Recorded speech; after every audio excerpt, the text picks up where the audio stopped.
Hello and welcome to Raju Notes channel, your pit stop for weekly current affairs updates. The updates tailor-made for students taking all kinds of competitive exams like UPSC, civils, defense and placement interviews. Please subscribe to the channel and stay updated every Sunday.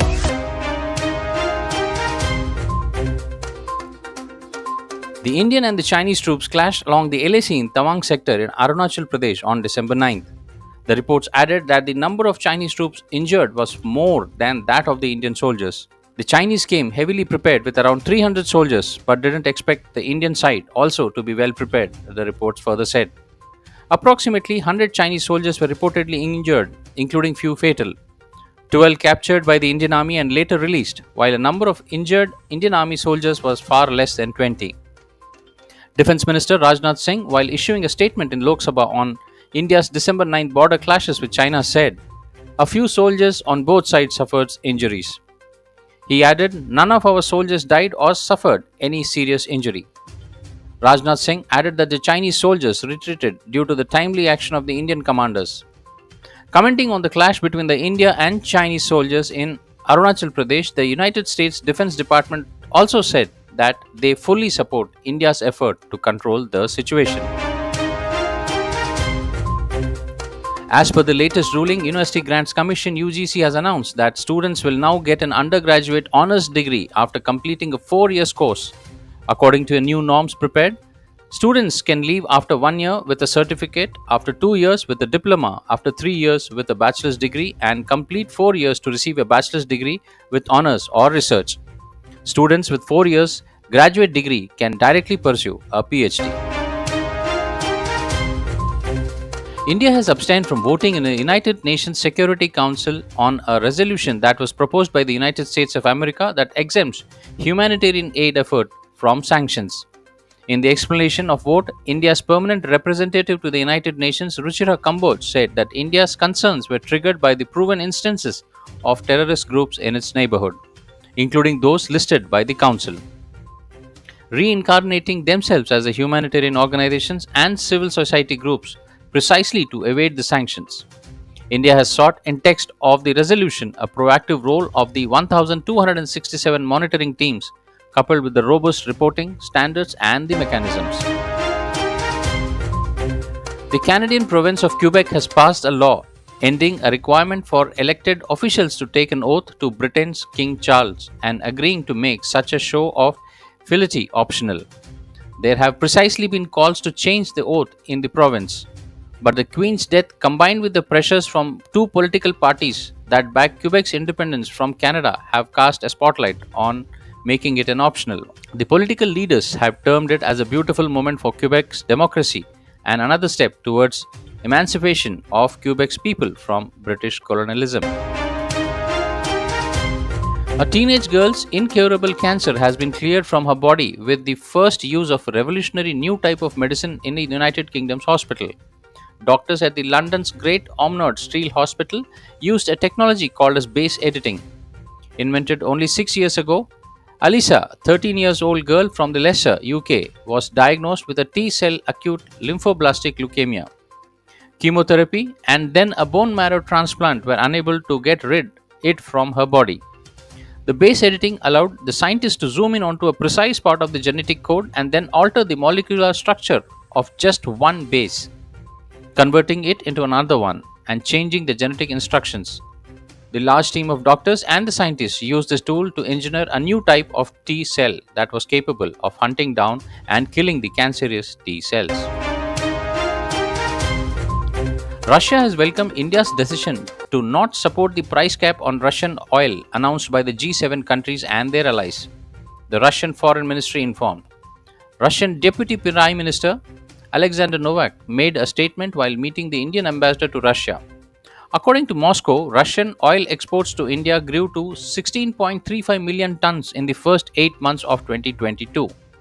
The Deputy Prime Minister Novak Alexander offered India cooperation on the leasing and building of large capacity ships. This will help India overcome the impact of the ban of insurance services and tanker chartering in EU and UK. United States announced a nuclear fusion breakthrough, a historic step towards promise of a near limitless clean energy and may help the fight to curb climate changes.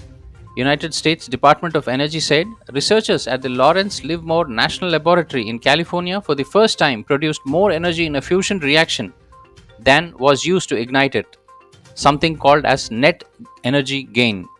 Nuclear fusion is described as the holy grail of the energy production. It is the process that powers the sun and the other stars. It works by taking pair of light atoms and then forcing them together. This fusion releases a lot of energy. Proponents of fusion hope that it could one day produce nearly limitless carbon-free energy, displacing fossil fuels and other traditional energy sources. External Affairs Minister S. Jaishankar reached New York on a two-day visit this week to US to preside over two high-level ministerial signature events of India's ongoing presidency of the United Nations Security Council. The high-level ministerial open debate was on the theme of new orientation for reformed multilateralism and the high-level briefing on global approach to counter-terrorism and challenges and way forward. Both of these themes have been key priorities for India during its current tenure at the United Nations Security Council. In addition, he also launched a group of Friends for Accountability for Crimes Against Peacekeepers. The 6th IndoKazakhstan Joint Military Training Exercise Cousin 22 began this week in Umroi in Meghalaya. The exercise is scheduled till 28th of this month with the aim to build a positive military relations, imbibe each other's best practice, and promote the ability to operate while undertaking counter-terrorist operations in semi-urban and jungle scenarios. Exercise Kaizen is also expected to enhance the level of defense cooperation between Indian Army and Kazakhstan Army and foster bilateral relations between the two nations further. Kazakhstan Army soldiers comprising troops from the Regional Command South and Indian Army soldiers from the 11 Gorkha Rifles will be participating in this exercise. The Indian Air Force on Thursday took to Twitter and said that it has received the last of the 36 Rafale jets from France. Feet is dry, the pack is complete. The last of 36 IAF Rafales landed in India after a quick en route ship from UAE Air Force tanker, the IAF tweeted. The Indian Air Force has also shared a picture of the jet. The first batch of the 5 Rafale jets had arrived in India in July 29th last year. India and France had signed the Inter-Government Agreement in 2016, under which Paris agreed to provide 36 Rafale jets at a cost of 60,000 crores to New Delhi. The United Nations has recognized Namami Gange initiative to rejuvenate River Ganga as one of the top 10 world restoration flagships. Namami Gange has been ranked 4th by the United Nations.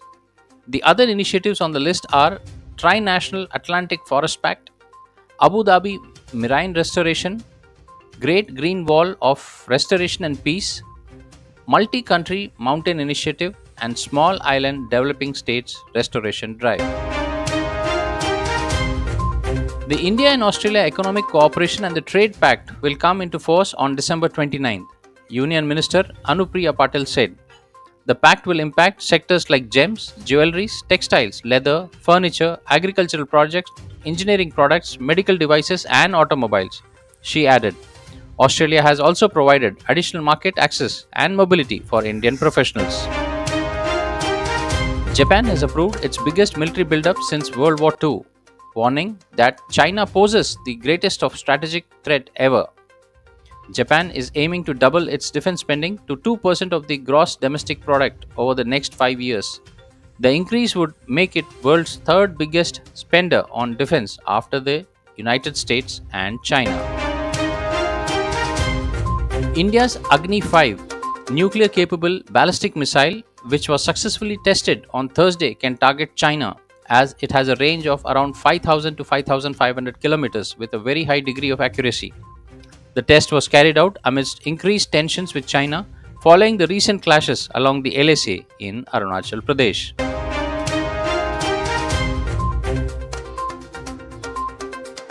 Well, that's all friends for this week's updates. See you soon next Sunday on the same channel. Till then, take care. Bye bye.